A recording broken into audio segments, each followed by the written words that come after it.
when the draw for the fourth round of the FA Cup was made, this tie certainly caught the eye, and what unfolded lived up to all that anticipation and expectation. Luke Varney getting Leeds off on the right note. McCormack wanted it played, but it was never coming.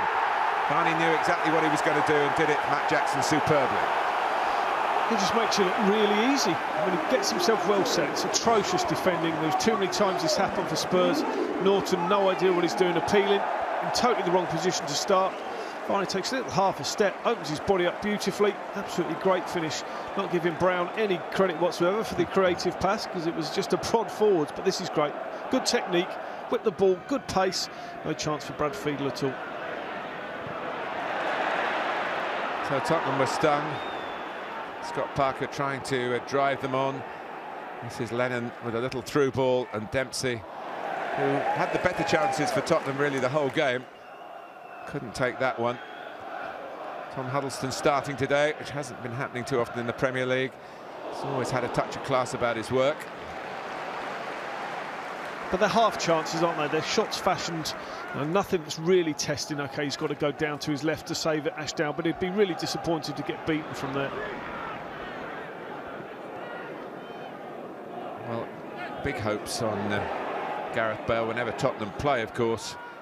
They do and should have more variety, but he had certainly the best opening in the first half, which he conjured up for himself. I think it's fine that he shoots at the end, so just gets in between. Varney doesn't need to run down. He runs down the wrong side there to allow him in. But the power in that left foot. But you're never going to just fashion it through. Trying to be too cute, missing out his teammates as well.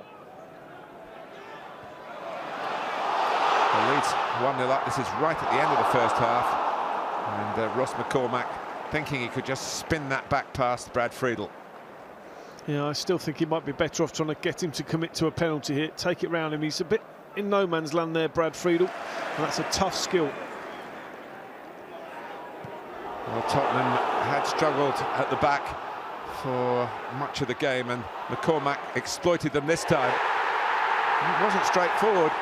When he got it back onto his left foot, he still needed to find a really arrowing strike, and boy did he do that. But he should be allowed to get it back onto his left foot, clearly onside, but just keep him running on his right. If he beats your goalkeeper from there with power, well, he's done really well. But once he cuts back inside, and that's where Corker shouldn't allow him. OK, his arm shouldn't be up in the air, but now, look, just even if he holds his run in this position here, he has to run down the channel, overruns it, cuts back inside, but that is a fine finish. See the power from this angle. Friedel does just get a little finger on it. You're not stopping those. Dempsey coming in here from Lennon's cross. But it looked at that stage as though Tottenham in front of goal were really going to be firing blanks. Yeah, Leeds does just about enough. The two young boys in the back four for Leeds were excellent all day. Did really well. Sam Byram just probably regretting having that touch. Bell read it, to be fair to him, and got it green. And dug out across, and good movement by Clint Dempsey to win the header 2-1. It just shows what Bale can do. Picks the ball up. Even here, they've got a lot to do. But Dempsey does well, and he does well all day because he gets on the move. That's why he gets his goals. He's not quick, but he gets on the move in the box. Gets across the first man, takes up a good position. It's just a glancing header. Gives Ashdown no chance at all. But if he just stands and waits for the ball to come, he won't score that goal. But he doesn't. He does what all good strikers do. Gets across the front man. Well, Ross McCormack could have really wrapped it up here.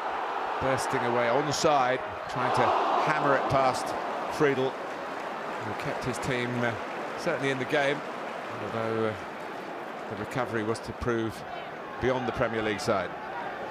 Yeah, the angle completely against him here. Asuakota getting back, but he actually stops that ball getting cut back across, and you back your goalkeeper in those circumstances, particularly one with Brad Friedel's experience. He's always going to get something on that.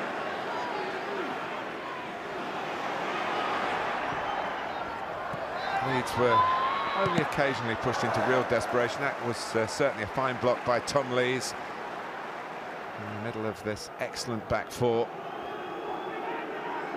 He stands up well. Well, Are we going to blame Jonathan Abika, the young substitute, or praise Lee Peltier? Maybe a little bit of both. Well, actually, the ball doesn't come down that quickly for Abika. He couldn't really get the ball. Takes a decent enough touch, but Peltier shows good defending. He's got a lot to do at this point. Does really well.